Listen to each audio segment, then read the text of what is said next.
How did religion define Northern Ireland's troubles? Imagine a place where centuries of history, culture, and identity all collide in a complex web. That's what Northern Ireland was like during the Troubles. It was not just about politics or land, but deeply tied to religion.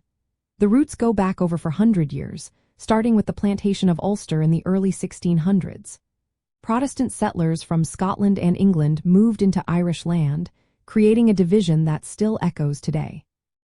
Later, during King Henry VIII's reign in the 1530s, he broke from the Catholic Church, setting up the Church of England. This move fueled religious tensions across the British Isles.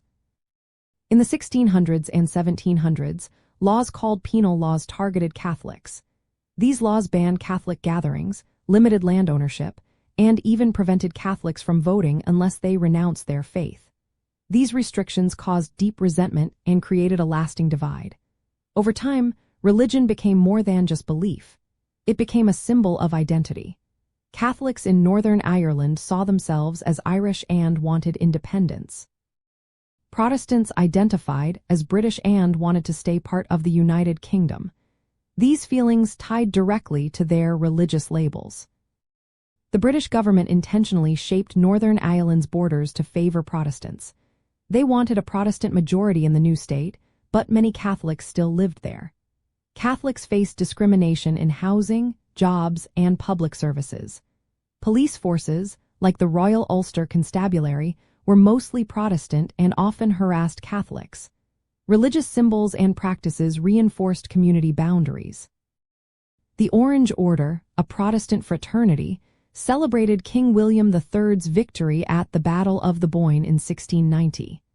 Their annual 12th of July parades often passed through Catholic neighborhoods, sparking conflicts.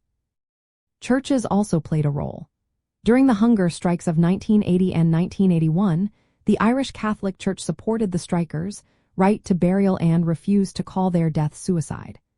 Protestant churches condemned the strikes and refused Christian burial.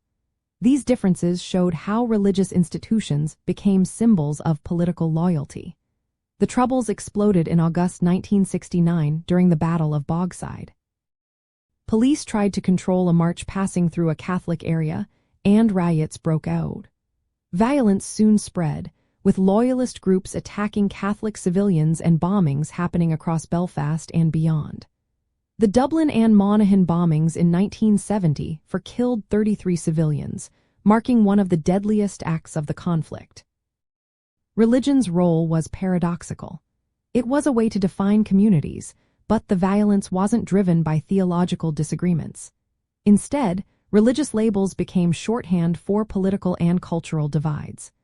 Protestants feared losing their identity in a united Ireland, while Catholics fought against discrimination and for Irish independence.